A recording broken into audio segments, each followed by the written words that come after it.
All right, everyone, welcome to our contest training. And our presenter today is none other than Patti Anderson, DTM, and she also happens to be the contest chair. So she is our resident expert on contests at the moment. So please help me welcome Patti Anderson. Oh, well, Woo! thanks for that. Um, the expert for the moment. That kind of feels like I'm like have an expiration date. No, but you An are the most, expert I should have said expiration you're the date. most up to date on all of the new rules. That's what You I see meant to that? say. I would Really have to put agree with you click on there. those little. I really would. All right. Well, I am just pleased as punch that you are all here today. I have to tell you, I was a little nervous. I thought we might only have 5 Yeah, see? people here in the meeting. It's just there's So a fault. thank you for Sorry. proving me wrong. All right. So I see faces here that I haven't seen before. I'm very excited about that. And I can't see all of your faces, but it's okay. Because I know that once you start a presentation, people tend to kind of zone out anyway. But I promise you, I am not one of those people you can easily zone out on. I have been referred to by my coworkers as the Energizer Bunny, and I tend to bring a lot of energy with me when I present. So for those of you that don't know me, contest season is my absolutely favorite season. When I joined Toastmasters, it was just a few months before the International and Table Topics contest, and the president of my club, her name was Kathy, asked me to share or to chair the contest. I didn't know what I was getting into, but I said yes. I was so excited to have a project. And the president took on the chief judge role. I took on the Toastmaster role, and we went for it. Now, as I said, I had never done a contest before, so I didn't know what I was getting into. I also had never been a Toastmaster before, never at a meeting or anything. But I figured if Kathy said I could do it, I could do it. So we did it. I have loved contests ever since that very first experience. I have only been able to compete twice because I'm usually the person that's organizing the contest. I have been involved with contests at every level of the district, including a couple of years at the annual conference. And last year, I was even asked to be a judge at the regional semifinals for the International Speech Contest. Being the contest chair this year is a true honor for me. So let's see what we've got as objectives. Here we go. There's a lot of ground to cover today, and to help things moving, I will stop and ask on occasion if there's any questions or anything people want to know a little bit more about. So feel free to type any questions you have into the chat, and I'll address them when we take that pause for questions, or hold on to them. Either one is fine. By the end of today, you will all have a better understanding and a better knowledge of each contest role. We're going to start by looking at what's new this year. Great, here we go. All right, so the first change is huge, and it's specific to our district. I believe it's the first time we've ever done this as well. So this year, the district is allowing each and every club to send 2 contestants per contest to the area contest. This is going to enhance the participation and the number of contestants at every level, or at the area level specifically. Now, I know a lot of clubs don't like to hold contests, and if you don't want to hold a contest, that's fine. You can still assign a contestant just like you did before. That hasn't changed, but we're going to suggest that you do, because now that everybody can send 2 contestants, you really don't want your club contestant to have their first contest experience at the area level. You want to give them a better chance and more experience by allowing them to get it done first at the club level. And just because we're sending 2 people from the club to the area, it doesn't mean that anybody in the area is going to be sent to the division. It's just first place. We're not sending multiple people. So again, it's just 2 people from the club to the area, and then the normal 1 from each area to division to district, and so on. So in addition, there has been a little eligibility change. So now you cannot just be a paid member in good standing to compete in the international and have, 6 speeches. You specifically have to have completed 2 levels in a pathway. That is, unless you are a DTM, because your DTM never goes away. It's good forever and ever, which is so wonderful. All right. The next item on this sheet is the no callbacks. So this is something we were introduced to last year, but this year it's actually in the rule book as a new rule. And you've probably heard it. The no callback rule is a contestant must not reference another contestant or a speech presented by another contestant during their speech at the same contest in which they are competing.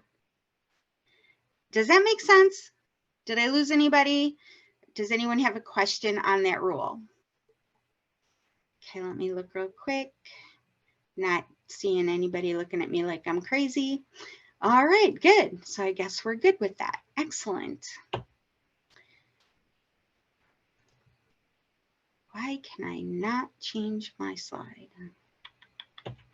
There we go. All right. So the first thing we need to know is what are our resources, because every contestant and every functionary is going to need some really basic things. And all of the things you can possibly want are located on the District 30 website. I put the link on the page. I'm sure that Virginia can put it in the chat for us. But don't go there just now. Feel free to look at it later. But everything you need is there. The rule book, best practices, contest forms, the script for the Toastmaster, checklists for the chief judge and the contest chair, and then a couple of different types of agendas. So you know where to find the answers. And you can also find them on the Toastmasters International website, but why go there when you can just go to D30? You guys don't think I'm as funny as I do. That's okay. All right. Is it going to let me change my screen again? Here we go. Nope, that's wrong. There we are. The different roles we're going to talk about today. There's a bunch of them, right? I don't think there's anything on here that you guys haven't seen before. And if we're focusing on an online or hybrid contest, then you're very familiar with a Zoom host.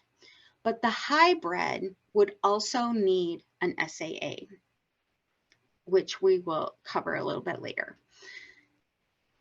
So anything on this page look weird to you? You've seen these all before, right? You know, I just love having Barbara in the cheap sheet seats over here because she is reactionary and I always know if I've lost her.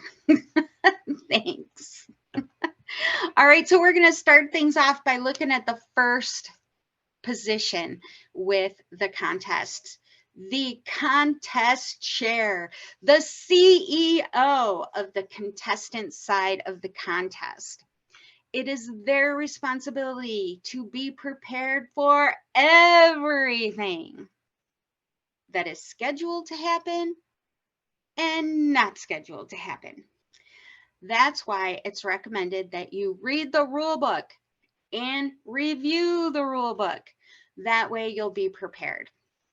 You can also reach out to myself or Virginia if you have any questions on something that you come across in those documents. And if you happen to be a contest chair for an area or division contest, a few of the things that we're going to talk about as a contest chair will be handled by that area or division director. And that's why when you go to the D30 website, there's a contest chair for an area or division contest and a contest chair for a club contest, so that you can see some of the different items that you would be responsible for in those different situations. I'm going to suggest that you take a look at those items on D30 if you're the contest chair, because they're very, very helpful. Between the checklists and how to handle the functionary briefing, it really will make your job so much easier, and it will help you stay organized and just hopefully have a very, very smooth experience being a contest chair. So let's look at this list. Those first two items, the date and advertising, this is going to require a little collaboration. You can't just pick a date and say, we're good. You really want to talk to your club about it. Or if you're doing the area or division contest, they will be choosing the date. Then you want to work with your vice president of PR to help get that word out, because what good is a contest if you don't get anybody there? In the past, contests have been used to encourage enrollment and getting people involved in your clubs. So get the word out there. We can use all kinds of advertising right now. So then getting your Toastmaster and Zoom host. At the club level, it really doesn't matter if these people are experienced, because everything's trainable. But if there's somebody in your club that loves to speak, feel free to ask them to be the Toastmaster.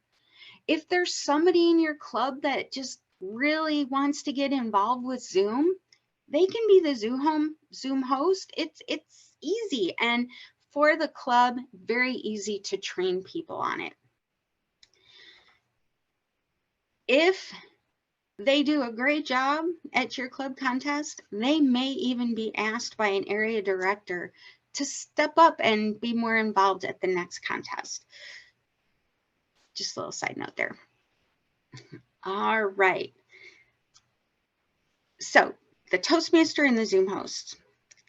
Assigning them the role is one thing, but having them be able to do it, you want to be the person that's going to give them that information.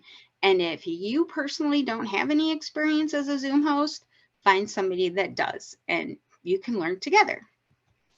So the clarity on the expectations for their roles and their ability to perform their role will make your contest day a little easier.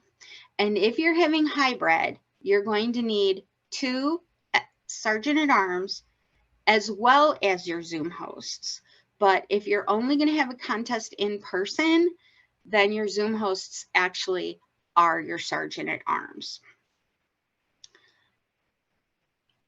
So with the change in eligibility of the contestants this year, it's really important to make sure all your contestants are not only paid members of paid clubs, but also that they completed those 2 levels in a pathway. or have their DTM. So at the club level, you can check this through Basecamp. You might need to ask your VPE or the secretary or the president to verify that for you if you don't have access.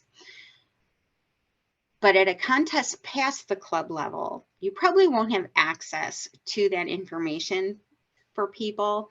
And the program quality director, Virginia, has access to a report that runs across the district that will list the highest education level completed by a member. This is a phenomenal report, and it really will make the job easier. And she has already shared this information with the area and division directors, so they can always help you confirm that eligibility. So then next on our list is downloading forms and certificates. If you've done contests before, you know there's all these things out there. And from Toastmasters International, they actually book it all together in a zip file, which you can connect to from the D30 website. And you want to download all the forms that are pertinent to the contest chair.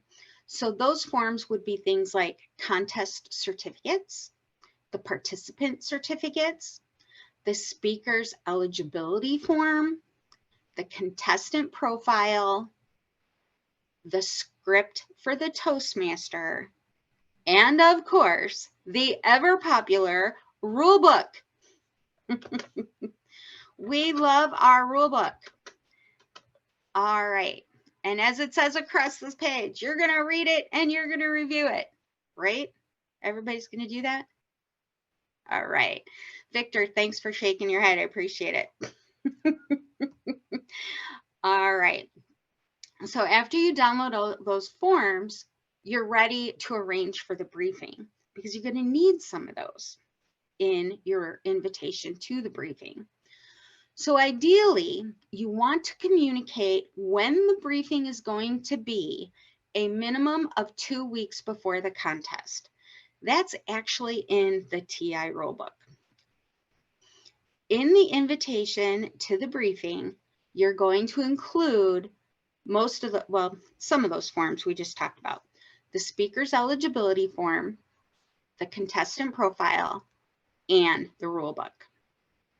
You're also going to want to let them know when the briefing is going to be, when the forms should be turned back into you, and how to join the contest. Or if you're hybrid, also include when and where the contest will be, what time the doors open, things like that. Please keep in mind, if you decide to have in-person or hybrid, your briefing will need to be done in person or hybrid. So if one of your contestants is going to be on site and another one is online, that's how you need to hold your briefing. So please, please put that into consideration when you're arranging your briefing. So while you're planning your briefing, the chief judge is planning theirs. And you need to have a conversation with them regarding what happens if there's a connectivity issue. So if at any time the contestant loses their connection, we need to have a pre-arranged agreement on how long we're going to give that contestant to come back. The recommended time is 10 minutes. I think that's plenty of time. I don't think I've ever seen anybody need more time than that to get in. But during that time of pause, when there is a connectivity issue, everybody's supposed to remain silent, but I diverse. So before you actually have your briefing, make sure you get together with your chief judge to make sure that you're both on the same page, because you're both going to have to cover it in your briefing, and you want to make sure everybody is saying the same thing. All right, next. Ooh, this is the fun part. Create the question for the table topics. So this always causes a moment of, ooh, how can I catch them? Or worse yet, oh my gosh, how do I ever think of this question? So you can ask people for their input if you're finding this a little daunting, but don't let anybody know what you've decided. Take your time, think about the question. It shouldn't be something random, right?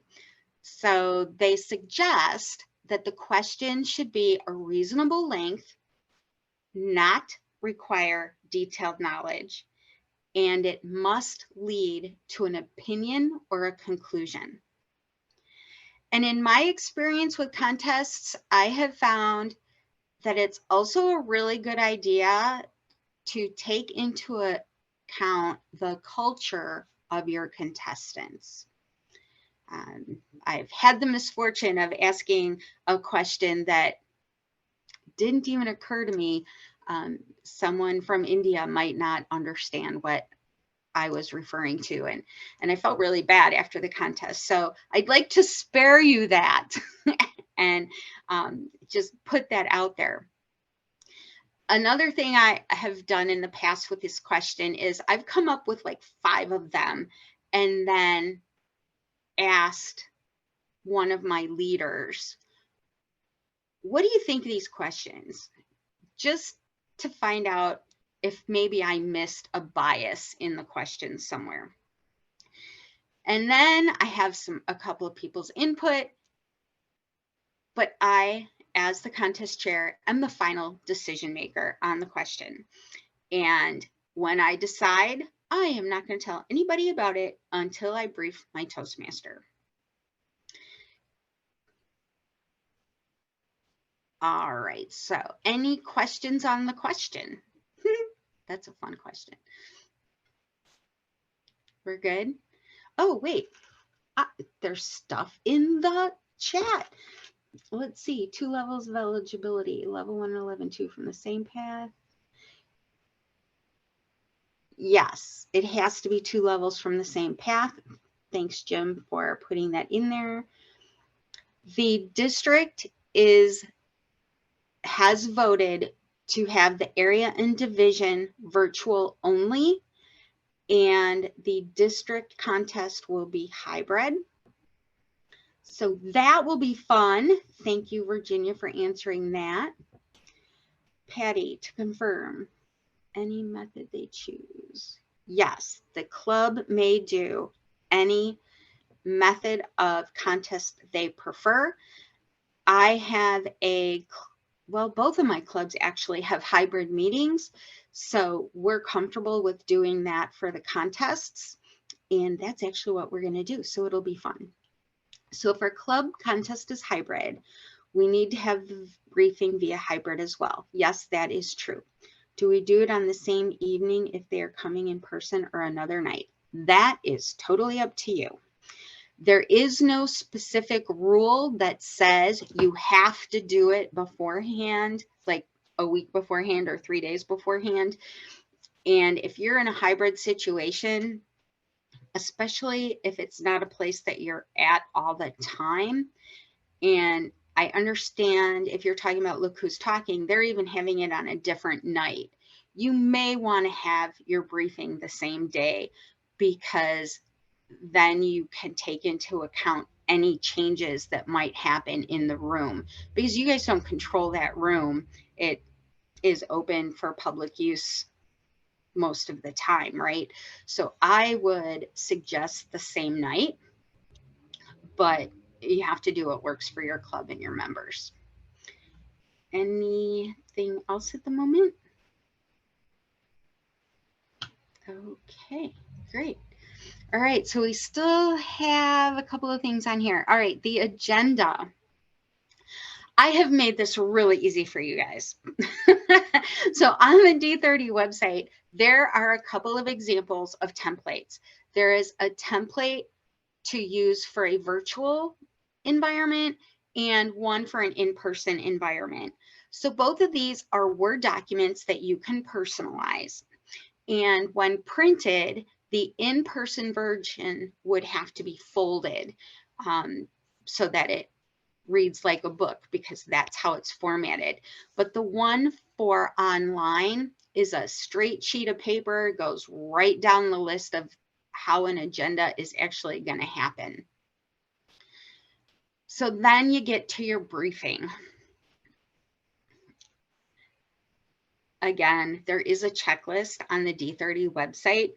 And during that briefing, you want to make sure that your Zoom hosts know how to create a break room, how to spotlight someone, how to share their screen, and how to mute a participant. You also want to make sure that your Toastmaster and yourself can properly pronounce the name of each contestant.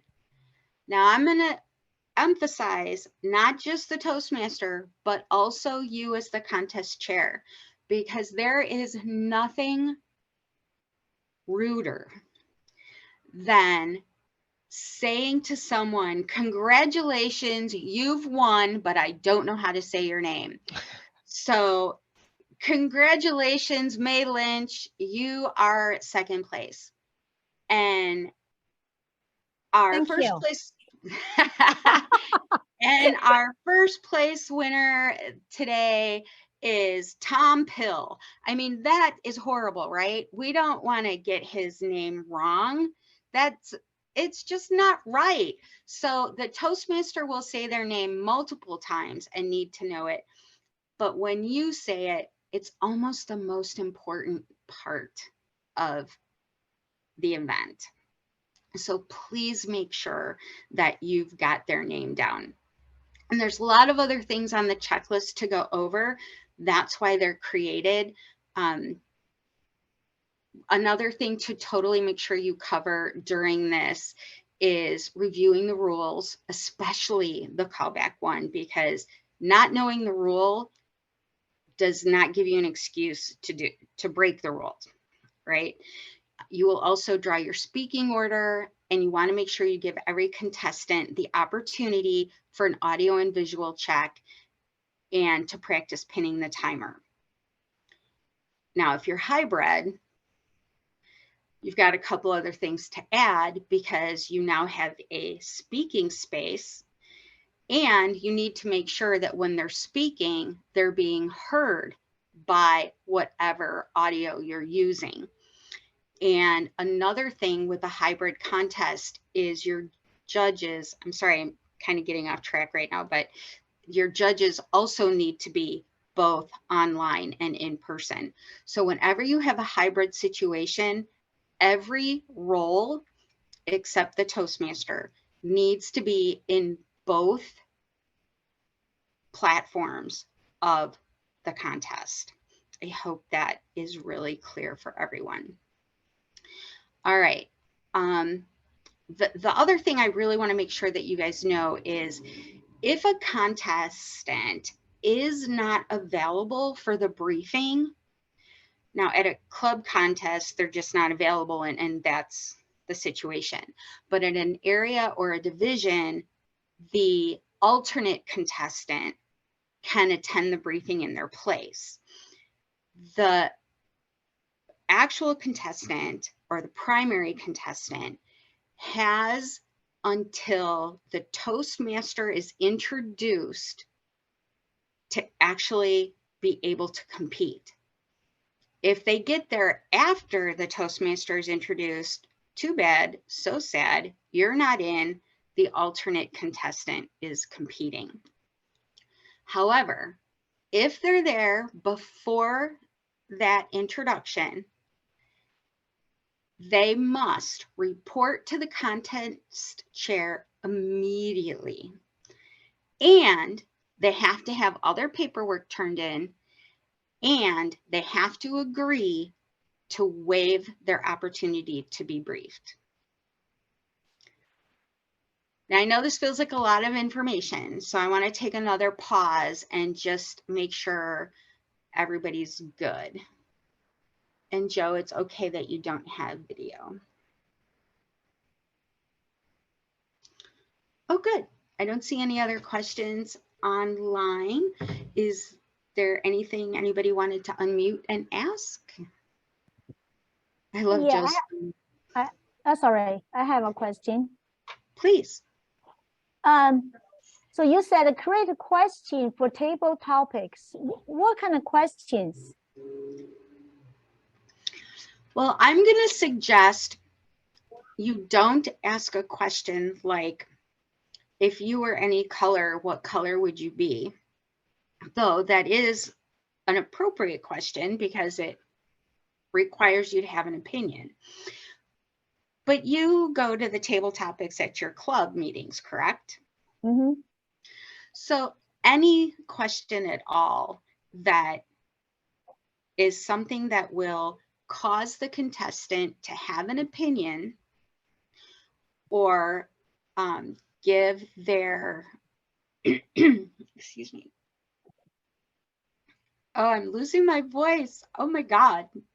Sorry. Drink water. Drink some water. Oh yeah. Okay, hold on. Oh my God. So funny. Oh, hopefully that works. Oh my gosh. Okay. The question you create, sorry about that, should lead the speaker to communicate their opinion on something or what they conclude about something. So you could ask something as detailed or as wide open as, do you believe in global warming? Because they would have an opinion. I wouldn't, Okay. because that is something that would require them to have knowledge on a subject that they may not have, right? I wouldn't ask them to give their opinion of a book or a movie because they may not have seen it. Okay. Or read it. Okay. Thank you. I got it. I think create a question for table topics, which means we pick up the topic. Yes, absolutely. Okay. Now I understand. Yeah. I was thinking, people have table topics. Then after that, we will ask a question.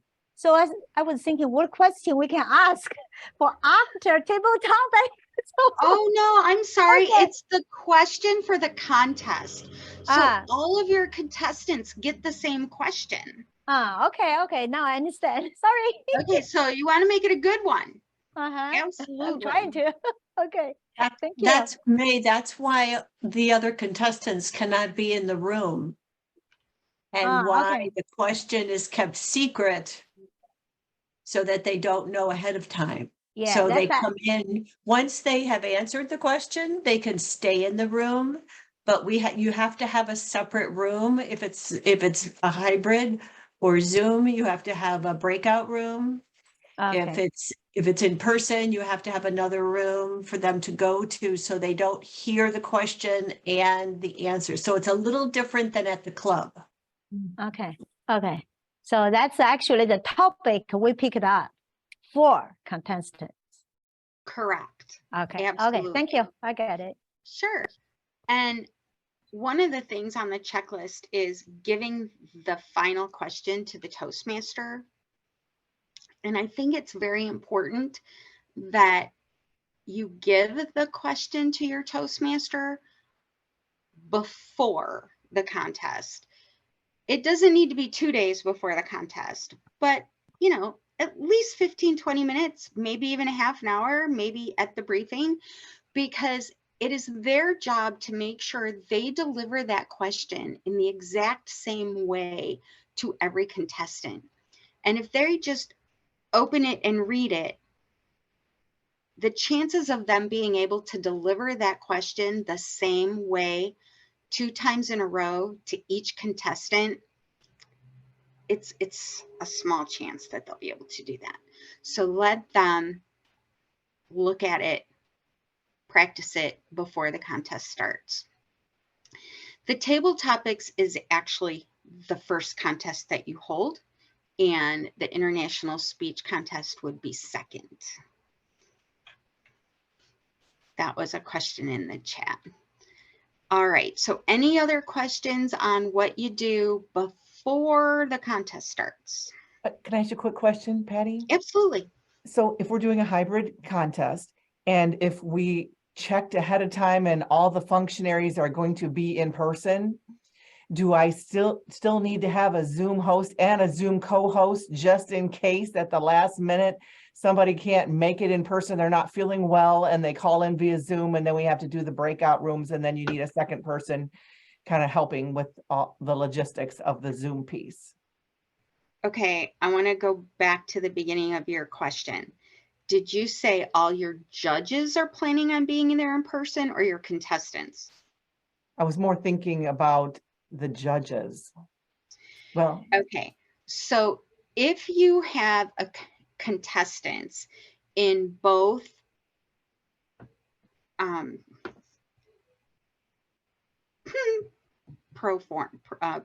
formats, if you have them in person and online, you have to have judges in person and online.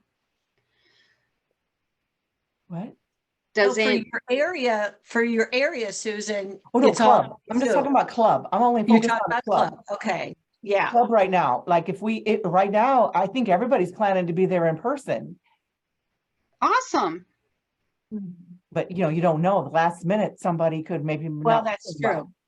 Yeah. Yeah. The reason they require or suggest that you have people in both in person and online when you have contestants that way is because then you're experiencing the contest the same way the contestant is giving it, if that makes sense. So if we have one contestant that calls in via Zoom, we need to tell our judges to leave the room and call in? No, you need to have a judge online. One judge or all judges? Some. Yeah, a minimum of one.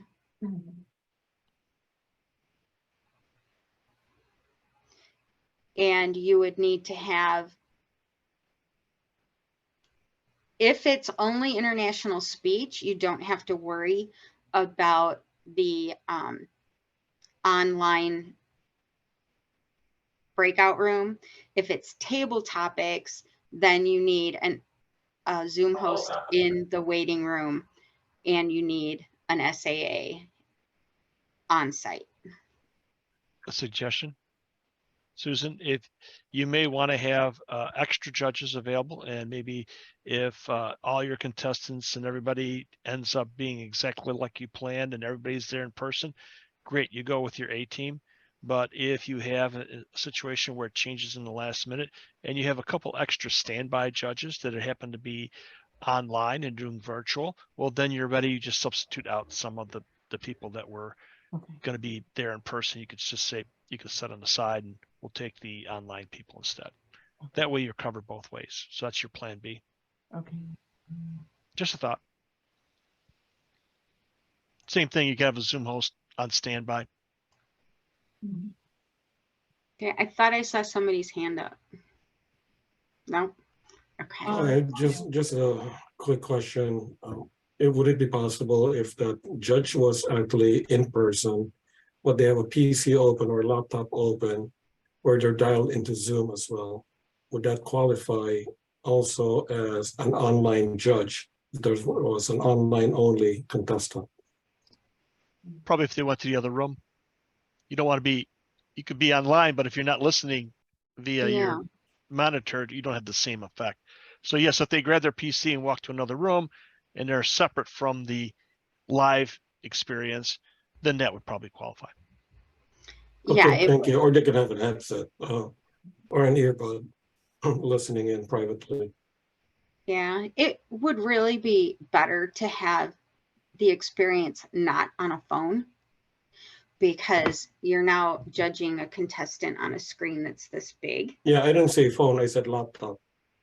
Oh, okay, good. That would be better. All right, great. One quick question, Patty, if I could, before we move on.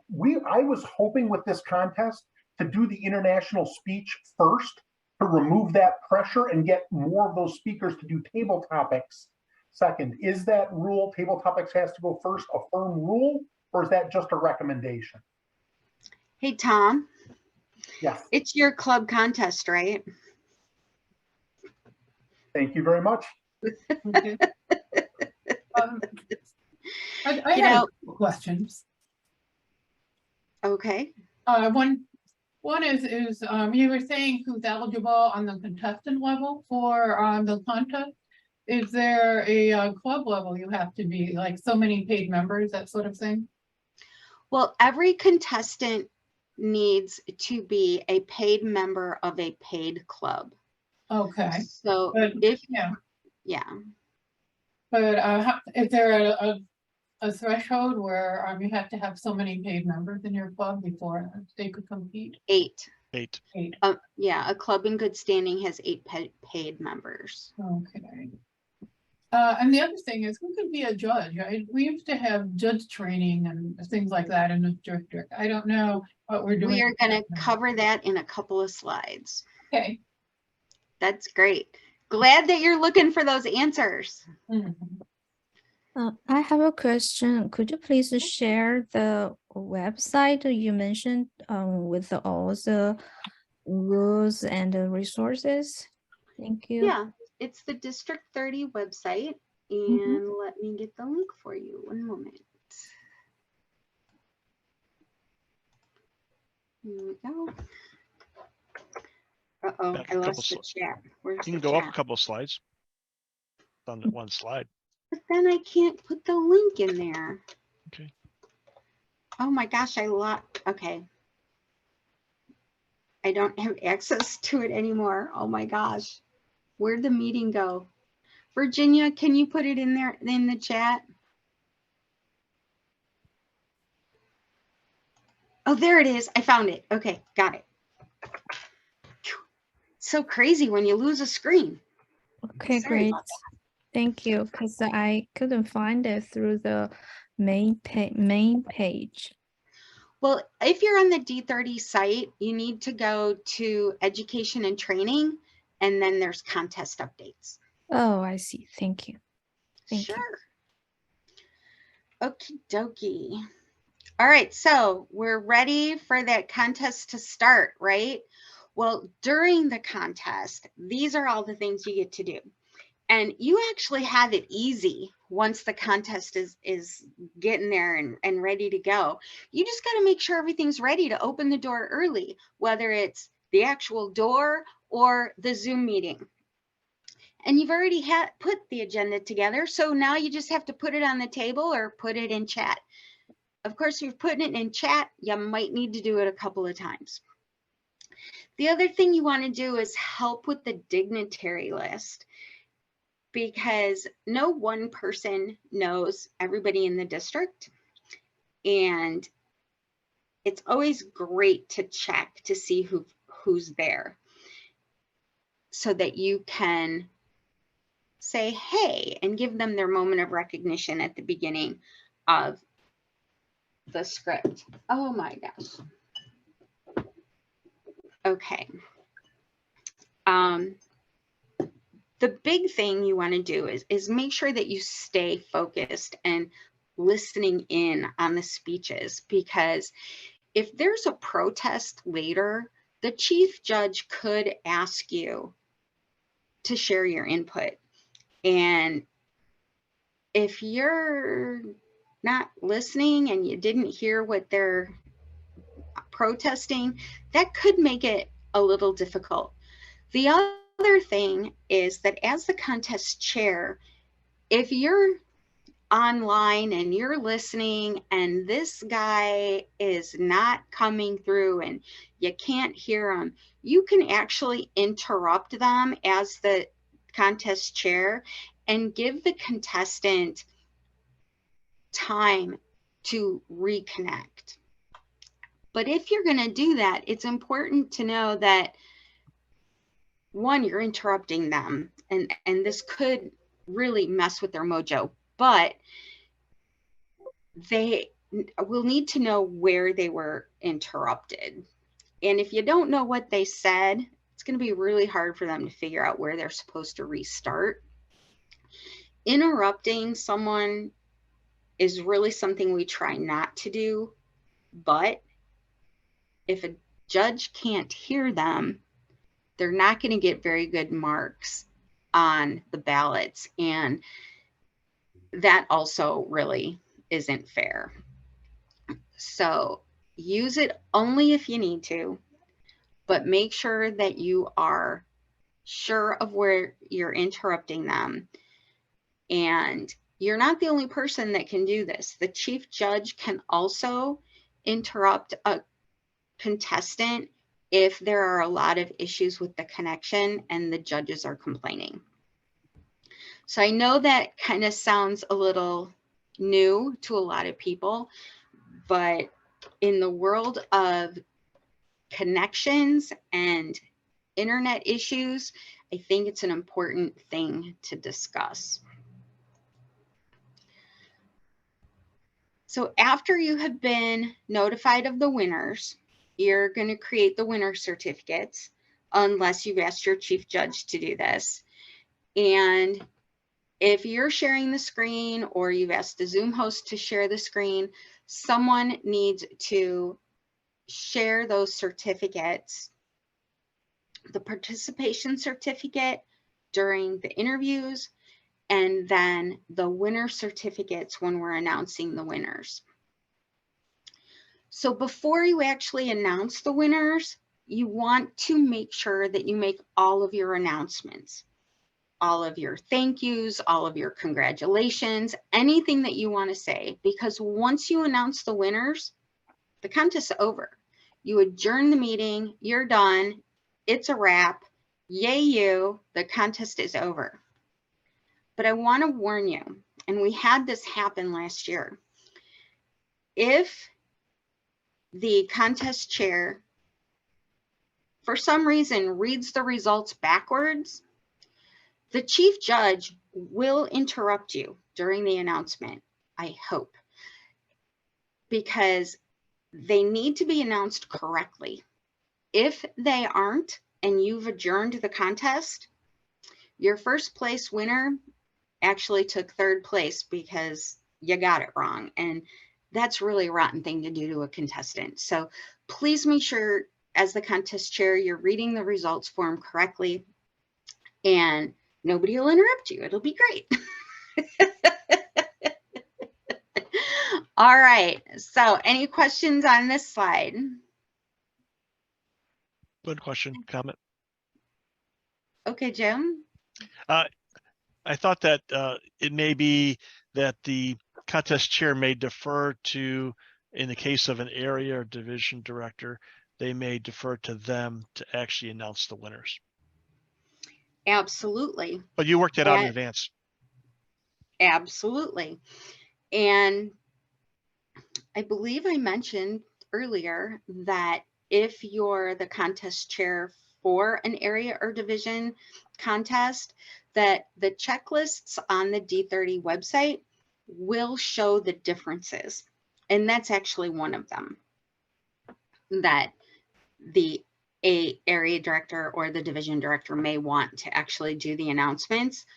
They may want to be the person that opens the contest, but that's on an area contest. And I believe most of the people here are referring to club contests. So with a club contest, it definitely is your contest chair. Okie dokie. So your contest is over. Yay you, congratulations. Make sure you get the notification of winners from your chief judge, because you're going to need to share that with the guy running the contest at the next level, or the gal.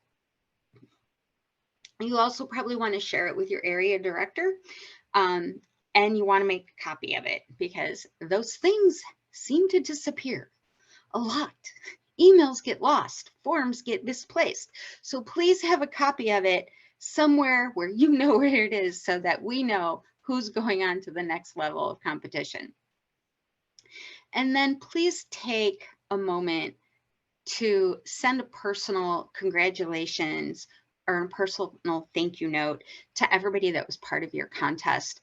As you know, we are a volunteer organization, and so often people feel used and abused instead of appreciated and raised up. So please, please take a moment to say thank you.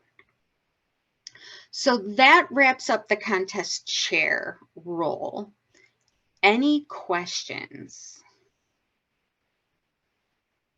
Okay, awesome. We're going to jump or slide right into the chief judge role. And I'm going to try not to get as crazy detailed because you do have all those forms available to you on the D30 website. So what you're seeing here is the basic responsibilities of the chief judge. And this starts from before to after the contest. So as the contest chair was the CEO of the contestants side, the chief judge is the CEO of the functionary side of the contest, and making sure that everything is done fairly and equitable across the experience. As I mentioned, the D30 website has the checklist for the chief judge role and a functionary briefing sheet. Please refer to them, as I think that these are just really very helpful documents. So the first thing you're going to do as the chief judge is you're going to find judges. You're going to find a tiebreaker judge. You're going to find counters, and you're going to find timers. And where are you going to find these people? Everywhere. You're going to find them everywhere. So at a club contest, any of these roles only need to be paid members. But if you're going to judge at an area contest or above, then you need to be in for 6 months and you need to have 6 speeches. Kind of like the contestants used to be. But we'll talk more about that in a couple minutes. So your contest judge is going to arrange the briefing just like the contest chair arranged the briefing for his group. The chief judge does the briefing for this group. And when the chief judge sends out the invitation to the briefing, they have a couple of more things they need to include in this invitation. So first, you need to have the form for each position. So downloading them all from the website is a great place to start. And you're going to need the time record sheet, and make sure that you get that to the timers. You're going to need the counters tally sheet, and make sure the counters get that. Then your judges also need to get not only the ballots, but their certificate of eligibility forms. And everybody needs the rule book. Now, if you want to do this in one great big fat happy email, you can, but please make sure that any judge is put in the BCC field and not the to field, especially your tiebreaker judge if you're doing just an email to judges. But the BCC, because all judges should stay confidential right up until the time of the briefing, and then still they're confidential to everyone except the other functionaries. In this briefing email, or letting them know when the briefing is going to be, you want to let them know when they need to have their certificates back to you by, and give them the information on when, where, how the briefing will be, and when, where, how the contest will be. So before you have the actual briefing, we mentioned as the contest chair that you want to talk to your chief judge to talk about that connection issue problem. Again, you both want to understand, or agree, I guess is a better word, on how long you're going to pause things before you don't let a contestant resume speaking. All right, so before the briefing or just after the briefing, it is a really good practice to set up an email to the counters and the judges.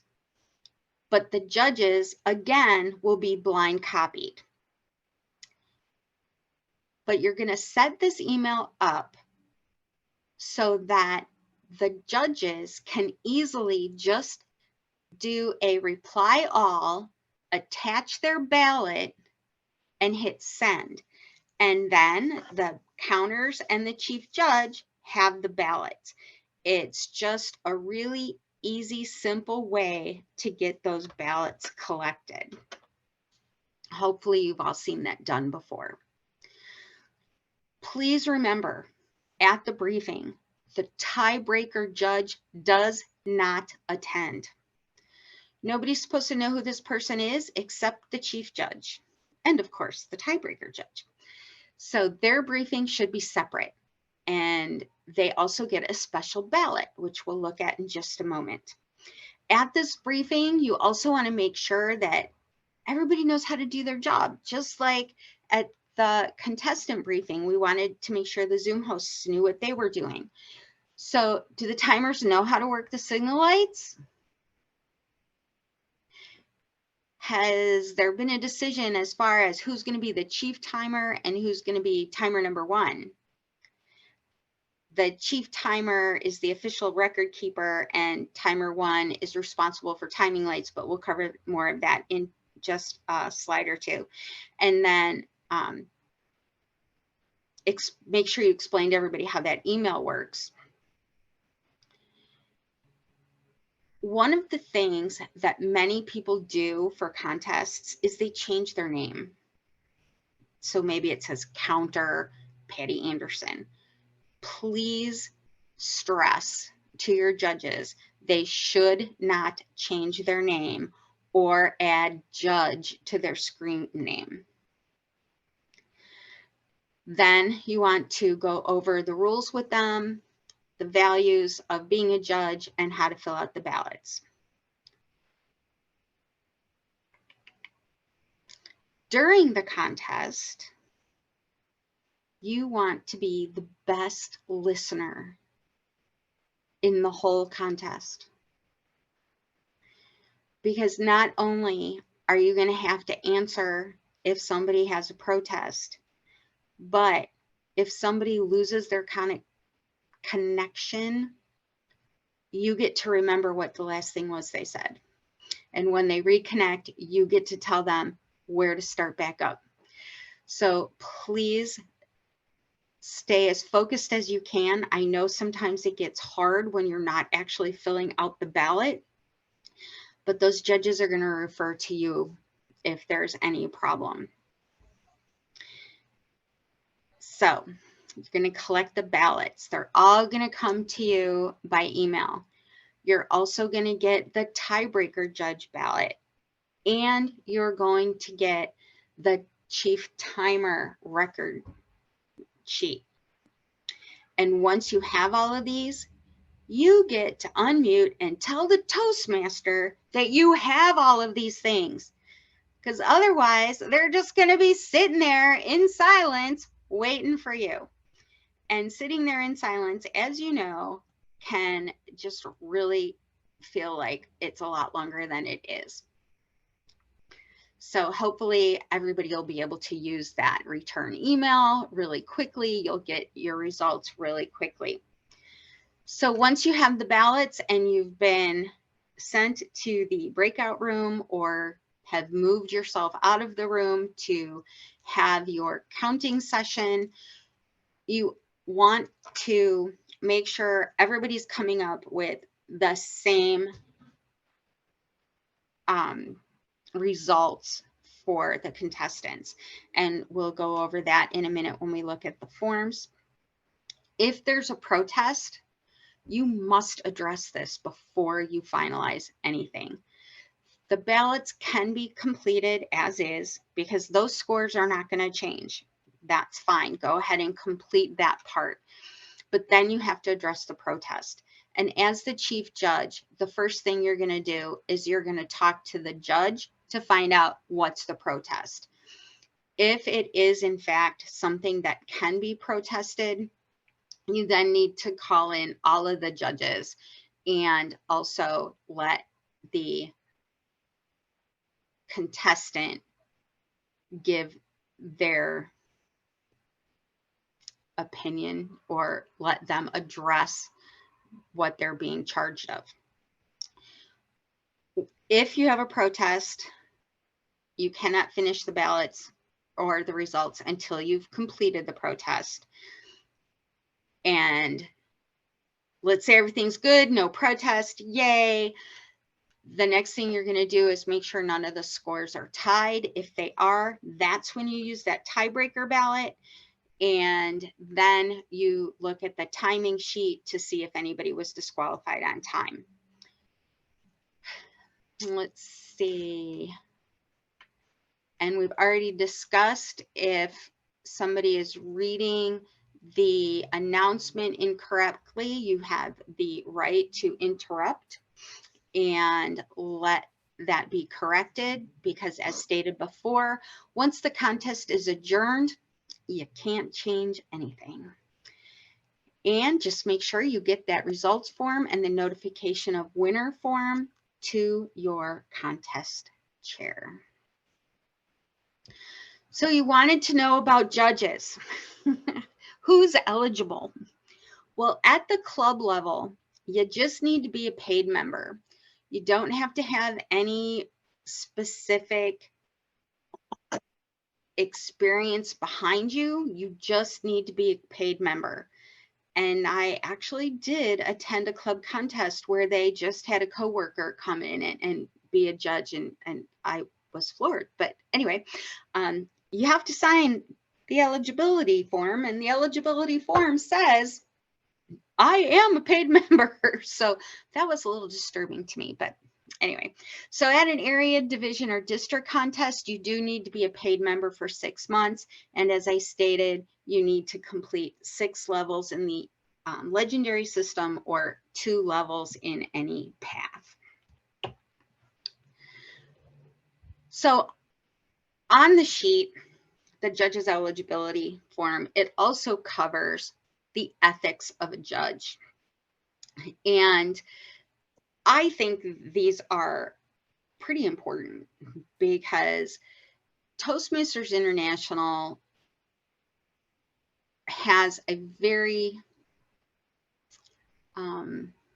known statement that they are all about service, integrity, respect, and oh my gosh, brain fart. Excellence. Excellence. All right. So those things are all covered in these ethics. We want to make sure that as a judge, we are avoiding bias of any kind. We do not want to consider the club that they're in if we're above an area or division, or we're at an area or division contest. We don't want to consider the age, the race, the color, the creed, the gender, gender identity, ethnic orientation, sexual orientation, disability, nothing.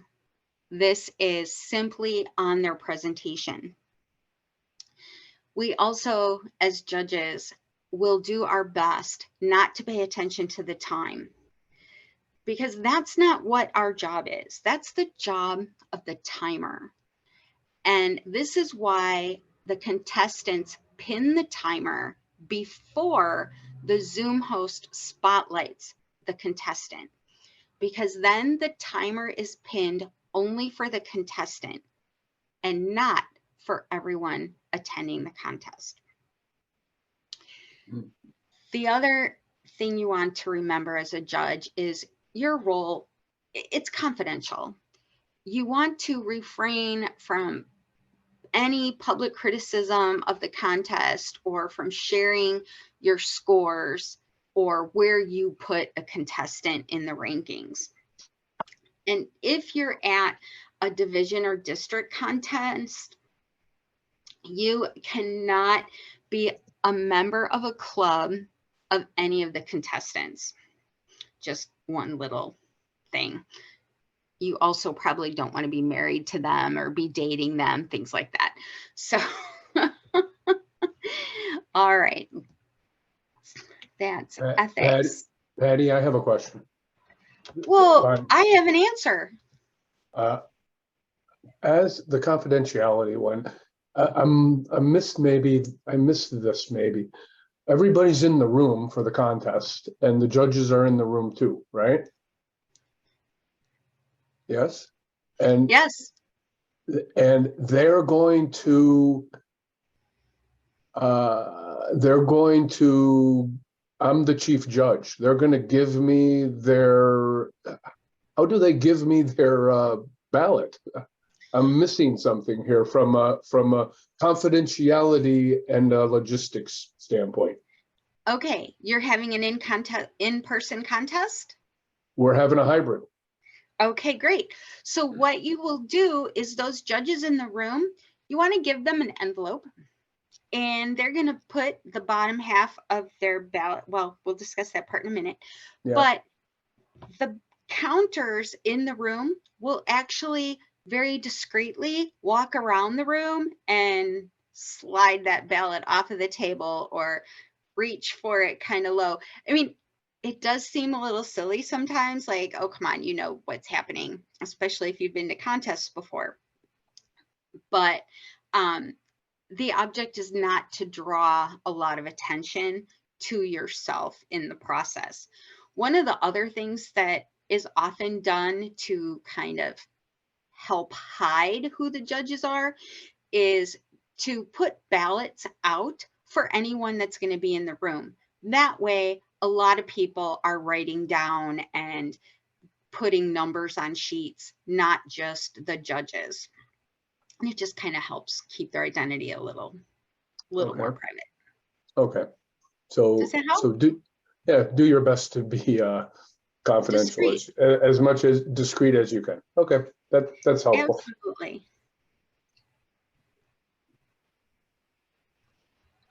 Can they do a test before they speak? Tiffany, are you asking if the contestants can test before they speak? Right, like test their voice so that the judges can hear everything okay. But yeah. I think Jim answered that it could be done during the briefing, or? Well, during the briefing, you always want to check audio and video to make sure that it's working. But when you're introduced as a contestant, the way that the script has been laid out this year is that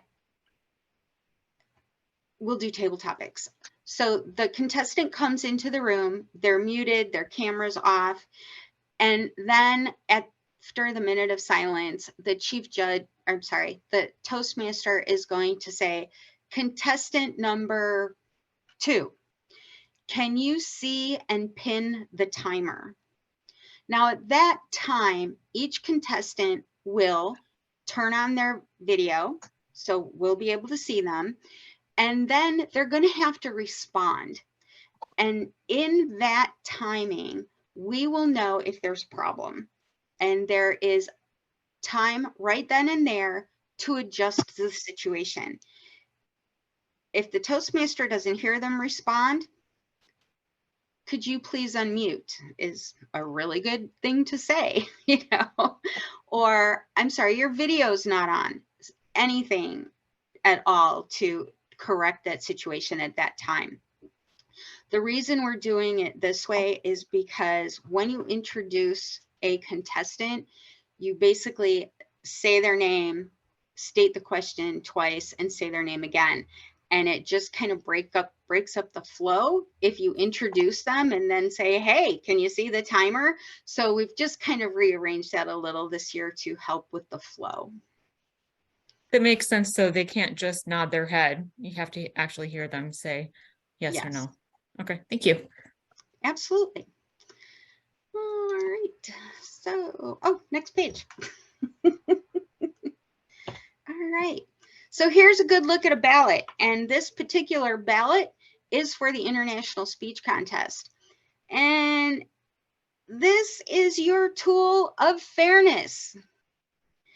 So through the years, I have heard a lot of people give different methods on how they fill out this form. I have heard people say that they use their own numbering system, or they use increments of 5 instead of the actual numbers on the form. I even heard an experienced Toastmaster, this floored me. She said, when I'm a judge, I don't use the form. I just pick who I like. Please, please do not do that. Please. As you can see on the form, each section is weighted differently. And a contestant really should be weighted on what's here. Oops, I just lost my, sorry. Oh. There we go. So if you, whoops, what happened there? There we go, we're still there. All right, good. So if you're just using a rating of 5 and you get down to correctness, well, does that mean that they're either going to be good or excellent? Well, what if they weren't? So now they're just zeros across the board. So it's more difficult if you are creating your own system. So use the one that's tried and true. So if you can take a closer look, hopefully whatever device you're on, you can actually see this document. The first 3 items on the left, those are grouped together for content. And that is 50% of what the speech rating is based on. It's development, its effectiveness of the speech and the value of the speech. And you can see that the speech development is actually weighted a little bit more than the effectiveness and the value. Then the middle section is delivery. You know, how did they present themselves? How was their voice flexibility and volume? What about their manner? And on this particular ballot, they're all kind of weighted the same, or they all are weighted the same, as well as the language section, which is appropriateness and word grammar. And the first time I saw this, I was like, appropriateness. So is that just like they didn't use a bad word? But basically what it is saying is, did they use, yes, the appropriate language, but did they also use the words and the grammar correctly? All right, so the table topics ballot is a little different. So you can see that on this one, content is 55%, and it's only speech development and effectiveness. Manner got dropped off. Or I'm sorry, the speech value got dropped off.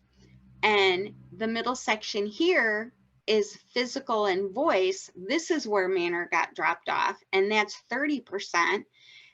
But now language is down to a 15%, and appropriateness and correctness are weighted differently. So depending on the contest, it depends on what you're looking for and how much weight is given to each one of these items. So when you're filling out your ballot, doesn't matter what contest it is, please, please, please, as a judge, rate the speaker like you've never heard them before. You've never seen them before. You don't know who they are. You want to avoid any bias that may pop up. Point your values indiscriminately of anyone else. So don't take into consideration what the last contestant did. Also, you're not allowed to judge their audio or video quality. And I know that makes it really difficult, especially if you can't hear them. But that's why we have the ability to put them on pause and ask them to fix it. One of the ways that I have been able to make sure I'm not looking at what score I gave someone else and kind of, ooh, I don't know, they were better or they were worse, I should change my score, is I always start with the first contestant on column 10. And then I'll do the second one either on 9 or 8, depending on how many contestants we have. And that way I can either fold over the paper so I can't see the scores that I gave them, or I can take the bottom part of the ballot and just put it over those columns and not look at them. But you really want to do everything that you can to avoid your own biases. So, any question so far on the ballots?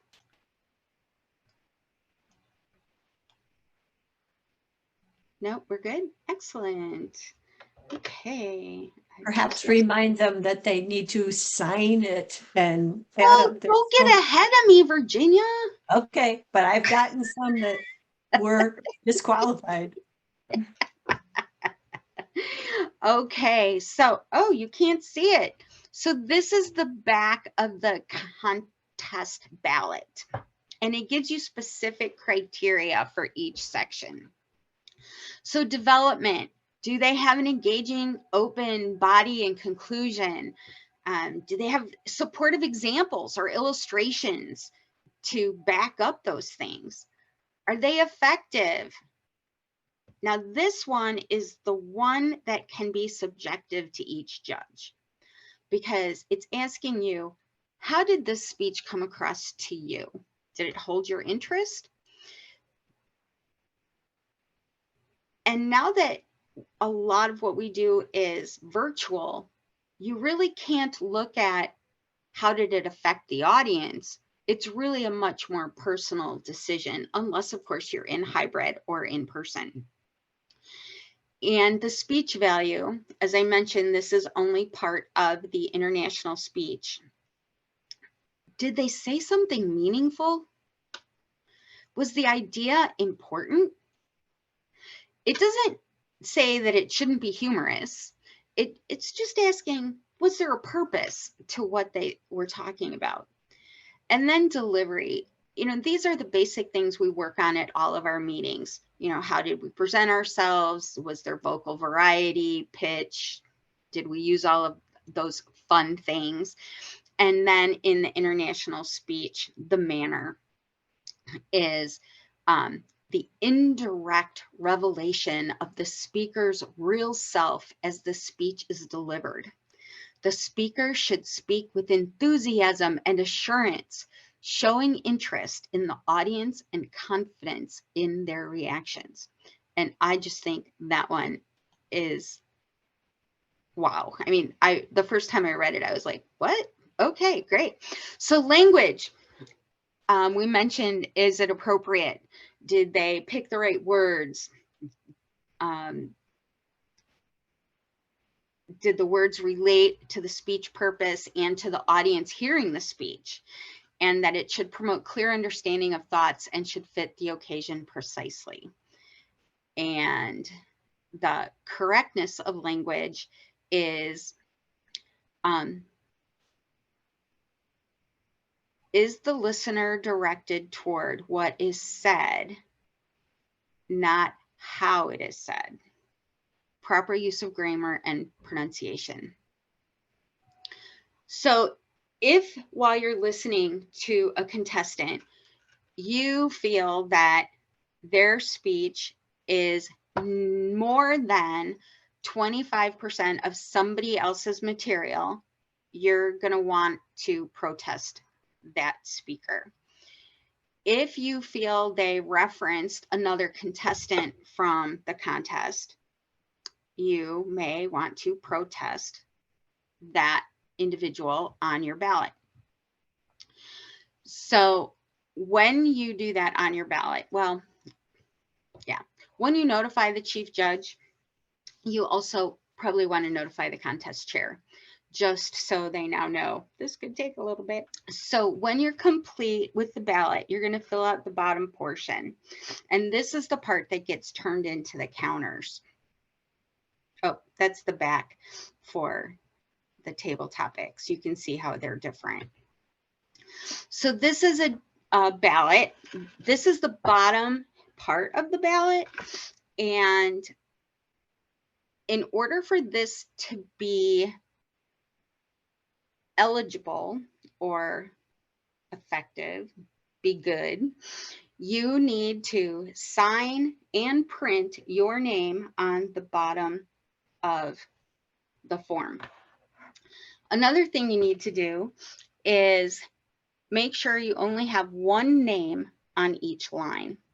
So if when you're filling out your top portion and you come across two people with the same score, you need to be your own tiebreaker judge. You need to decide who's actually going to take that position.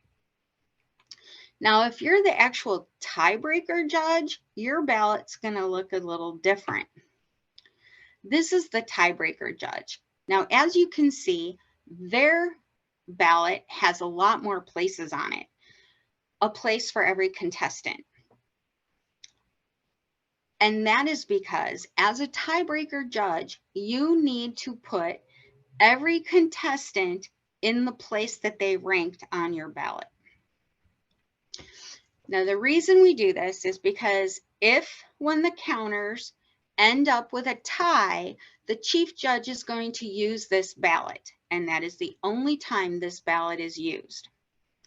So let's say that this is the tie-breaking judge's ballot, and the counters came up with Cindy Coleman and Ahmad Salani tied for third place. The chief judge would then take out this tie-breaking ballot and look to see who scored higher according to the tiebreaker judge. And as you can see, Ahmed took third and Cindy took fifth. So Ahmed would then win the tie and be awarded the third place position in the contest. Any questions on this?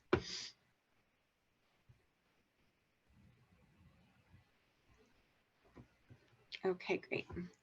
So now we're going to look at how the counters look at the ballots, or look at doing their part. So you've collected your ballots. You're going to fill out the form.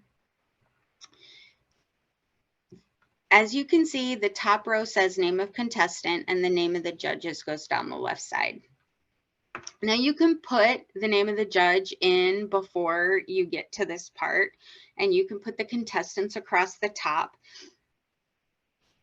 If you're one of those people that can operate in any organization, go for it.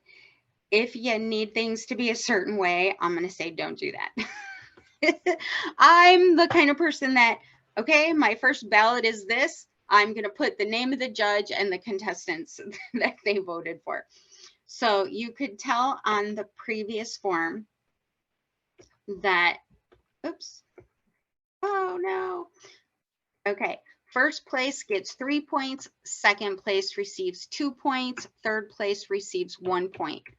So when you're filling this out, Judge Tom is going to give contestant Cindy first place, so you would put a 3 on that form in that intersection, and so on and so forth. So after each counter gets them all filled in, then you will compare your results. And if anything isn't the same, we'll go back and look at all those ballots again.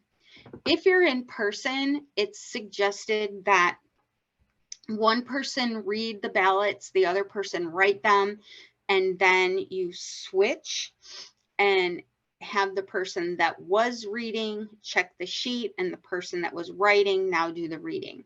That way, everything is kind of equal. But online, just fill out your forms yourself and then compare it. If there's a tie, as we mentioned before, the chief judge will look at the tiebreaker ballot, and if there's a protest, that's when the chief judge will look at it, and then they look at the timer sheets. So I mentioned earlier we'd take a better look at the timers, and we'll do that in just a second. I just want to make sure there's no questions on counters. I just realized it's 4:30. We never took a break. How are you guys doing? Do we need to stretch? Kind of like just do one of these, kind of roll from side to side, do a little shimmy shimmy. Because I know I'm, want to just like finish. I'm getting there. Plow through. Plow through. Okay, if you're doing an online contest, does the signature of the judge need to be an authentic signature, or can it be the judge's typed name?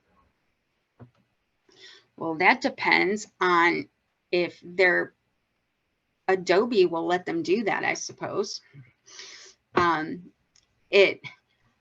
kind of a stickler for a signature. I want to know that they did something. I have the ability to actually paste my signature onto the form. If they print it and scan it, they can do it as well. A lot of people have the ability to use like a DocuSign, but they're sending you in an email. If they don't have the ability to do any of those, you can, in that email, have your judges just state, please use this as my signature on the form. These are great things to be addressed when the chief judge does his briefing. Mm-hmm. Well, that's one of the things on the list of the chief judge is during the briefing to have people sign them. So any questions at that point, that's when you would do that. So Al, did that answer your question? We had mentioned earlier that we would send all the ballots through an email, a group email that was set up by the chief judge. So they would be able to just reply all to get those forms into the counters and the chief judge. Is that what you're referring to? Yeah, I am, Patty. I just want to make sure that if somebody needs to do it electronically, they know what to do. Great thing, as Susan said, to cover during your briefing. Yeah, because I've been over the last 12 years judged many times, and with COVID, sometimes they wanted it via email and text. So that if one didn't go through, they would have it the other way. So you would take a picture of your ballot, just the bottom part, and text it to the to the ballot counters or to the chief judge. And I've had other times when, yes, it oftentimes is an editable PDF if they do it correctly, and you can fill it out. But other times you just have to print it off and, take a picture of it and send it. So, so I've seen it both ways. But don't be surprised if you're asked to do it both ways, or one way or another. Absolutely. Because if they tell you to send it both ways, if one doesn't come through, it's already coming another way, and they don't have to then contact you and say, it didn't come via email. Can you text it? And when you text it, it would be an actual picture of your ballot. Correct. A lot of people do the picture on their email, which is also another way to do it. That's fine too. Yep. Yeah. The forms all put together by Toastmasters International are form fillable. Al, I hope that is what you're asking. And yes, your counters are part of the chief judge's briefing. I was pretty sure that that was included in the who you send it to, and that you're attaching the counter sheet to your invitation to the briefing. Okay. Next. Timers. We made it to the timers. All right, so we have a chief timer and a timer number 1. And especially in the virtual world, it's important that they each have their own responsibilities. So your chief timer is actually keeping the time, but when the contest is all over and they're collecting the ballots, you want to confirm the time you have with timer number 1. Make sure you're both in sync. And if there is any difference whatsoever, you give the time that benefits the contestant. And then at the end of the contest, you are going to give those agreed upon times to the chief judge when, as I said, they're collecting the ballots. Now, timer number 1, that's the person that's responsible for actually displaying the colors and the different backgrounds. So and this is covered in the timing, or I'm sorry, the briefing form, but you want to make sure that your timer, especially timer number 1, can turn their camera off, but still have their video on. That way you get the backgrounds and you don't get a face. This really helps cut down on the distractions for any of our speakers. The best practice, of course, is for both timers to be able to do that, because you want to have backup in case something happens with a connection issue, that the other one can just jump right in. Any questions on timers? Are timers sharing the same clock? Nope, because they're usually in separate places. But the rules are you start timing the moment the contestant starts a connection with the audience, whether it's a word or an action to the audience. Not when they're talking to the Toastmaster about, they can see the timer or they're thanking them for the introduction, but when they actually start communicating with the audience, that's when the timing officially starts. And it officially ends when the speaker stops speaking. So a lot of presentations I've seen recently, they've ended with "Thank you, Toastmaster." So that makes it really, really easy. But they both keep their own time, and then they just talk to each other before that final sheet is turned in to make sure that they're both getting, pretty close on the timing. Any other question? Okay, great.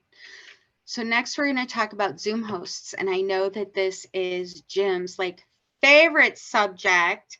I almost feel like I should just say, "Hey Jim, you want to talk about this section?" But I'm not gonna. Haha. Are you raising your hand, Virginia? I am. I couldn't find the button. There it is. Okay.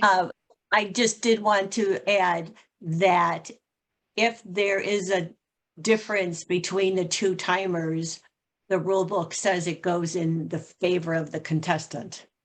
So Right. If one contestant has them 1 minute under the max time, so if it's and then the other one has them over time by 2 seconds, you go with the one that's in favor of the speaker. That is Which I correct. found to be unusual, but that's why I never forget it. Oh, no, I think that is so very important. Well, I And- think it's right. I think it's correct, but I know a lot of people think that just the opposite. If one of them has them over, that's it, they were over. And it's like, nope. So just thought I would throw that out there. Well, thanks. All right. And next. Okay. Oh, what did I do here? That's not right. I'm sorry about that. Okay. So we're talking about Zoom hosts, and as with the timers, it's important that each one knows what their responsibilities are for this section of the contest. And I broke it out. Just give them Zoom host 1 and Zoom host 2 responsibilities. So during the table topics contest, your Zoom host number 1 is going to be the person that's creating the breakout room. If there needed to be a briefing beforehand, hopefully that's already done, right? You had somebody do all of that.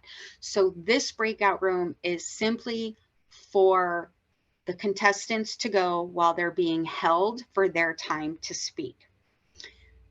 Then after they're all done in the room and have finished with their table topics, then you kind of close that room out and you create a new one for the judges to be able to, the counters and the chief judge to go into to do the ballot counting. We're going to let Zoom host number 1 also be the person for this contest that is in charge of disabling and enabling the chat feature. Because again, we don't want a bunch of things going on in the background that can be distracting. So we want to turn that off during the contest proper. This Zoom host number 1 person, they're also going to stay in the main room. They're going to communicate with Zoom host number 2 and let them know, hey, we're in silence. I'm bringing in the next contestant. And they're going to bring that contestant into the meeting. This Zoom host is also the guy, since they're in the main room, they're the one responsible for not allowing anyone into the room or the meeting while people are actually speaking. If you're in person, this would be the equivalent to the in-room and out-of-room sergeant at arms. So Zoom host number 2 or sergeant at arms number 2 would be the guy that goes to the breakout room with the contestants, and when he gets that message, hey, we're in that minute of silence, we'll actually say, okay, time to go, and send them on to the main room. And if there's any issues at all in the breakout room or the holding room, I don't know, somebody passes out or loses connection or whatever, then you would want to communicate that to Zoom host 1 so that they can address it with the chair if need be. But during the international contest, it's a little different because you don't need those breakout rooms for your contestants. So during the international speech contest, you're going to have Zoom host number 1 be the guy that's always doing the spotlights and hanging on to the chat. But Zoom host 2 is going to be, if asked, the person to share the screens for the participation and winner certificates. I think I forgot to put the spotlight contestants in the table topics question. I'm so sorry about that. But yes, the guy in the room is always spotlighting the contestants. And since everybody's in the room for the international speech contest, then you're both kind of watching to make sure nobody's coming in and being disruptive and monitoring the mute button and things like that. And then during the announcement of winners, if Zoom host 2 is doing the certificates, then Zoom host 1 should be spotlighting people. So unless you are at an area and division contest and your area or division director has said, I want to do it, then you let them do it.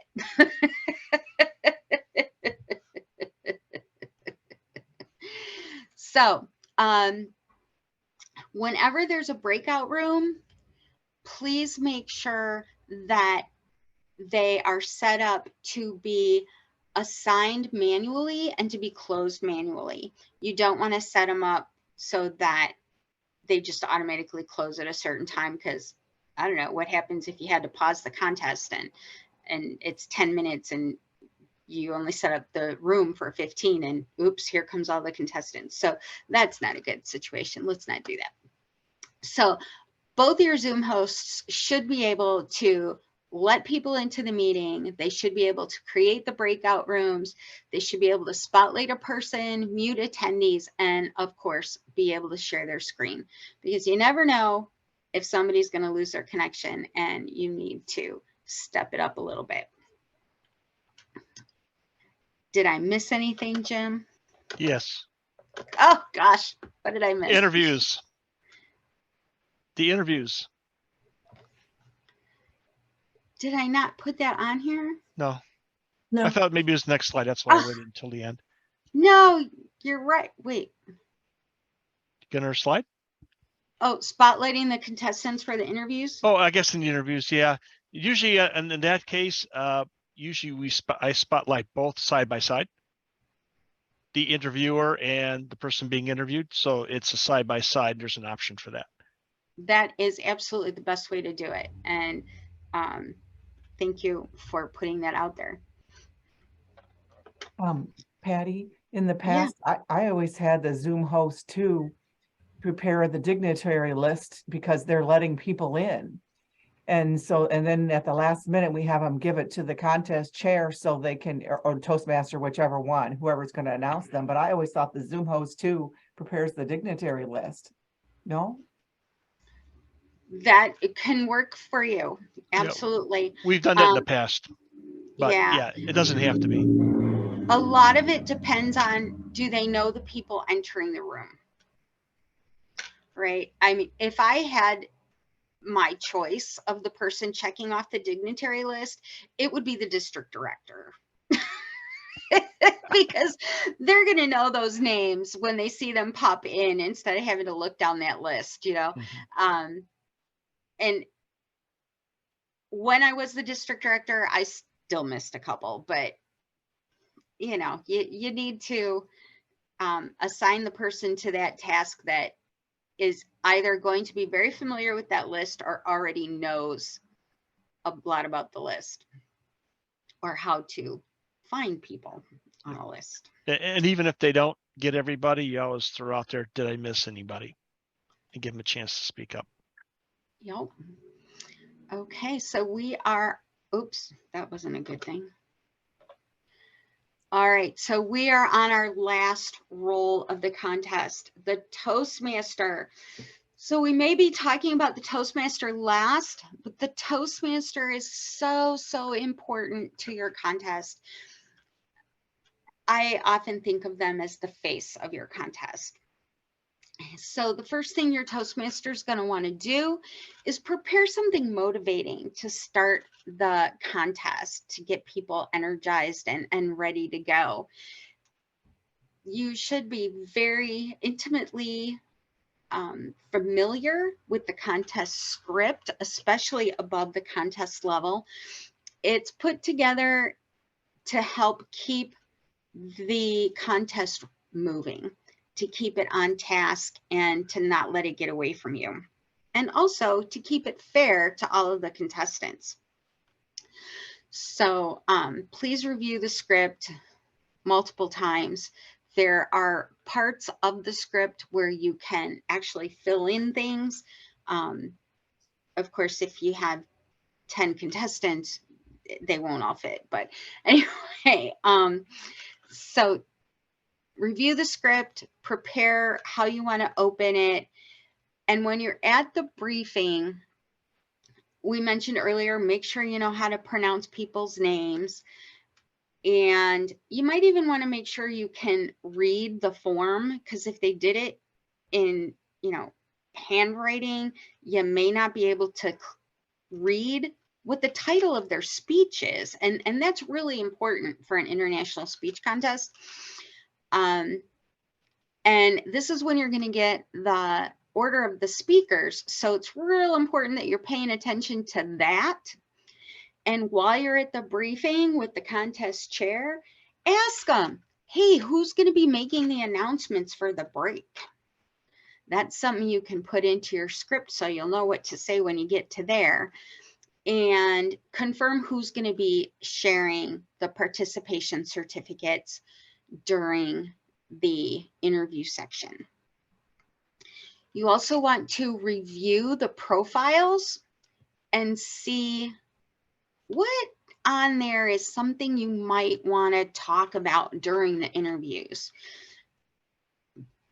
It's real important as the Toastmaster that each contestant receives the same question with the same inflections, with the same pauses, same tone, same cadence. So practice this question until you have determined the best way to deliver it. Because once you've given it to the first contestant, you've got to deliver it the exact same way when you repeat the question and when you give it to the next contestant. Any small change in the way that the question is emphasized could completely change the meaning of the question. So stick to the script, especially if you're at an area or division contest, and just keep things rolling. And that means when you get to the interview section, don't go crazy. Just ask the standard questions and then one question from that form. Now, if they say something and it's not clear, feel free to ask a clarifying question. But if they've already talked for 5 minutes, just go with it. Because as stated earlier, being at a contest where the interviews last longer than the contest did is really not a great experience. So, any questions on this last roll? I know I'm ready to stretch too. Oh my God, Joe, you're rolling on the floor. What did I say that was so funny? Oh, longer than. No, I just meant, you know, it's important that the interviews not go longer than the speeches. Yeah, absolutely. All right, so I kind of like this slide, but anyway, did I cover every question? Could there be more information? Is there something else you wish I would have covered?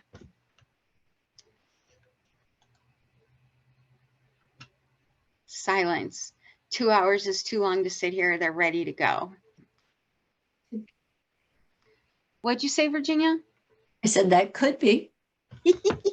Or it could be that you covered it all. Well, I hope so. Magnificently. I hope so. So the D30 website, I think I put it in the chat before. I'll put it in there again. And please feel free to use any form, all the documents that are posted there. Feel free to question anything that you come across. I have spent a great amount of time going through the rule book and the best practices and all of the forms, trying to make sure that everything agreed with everything else.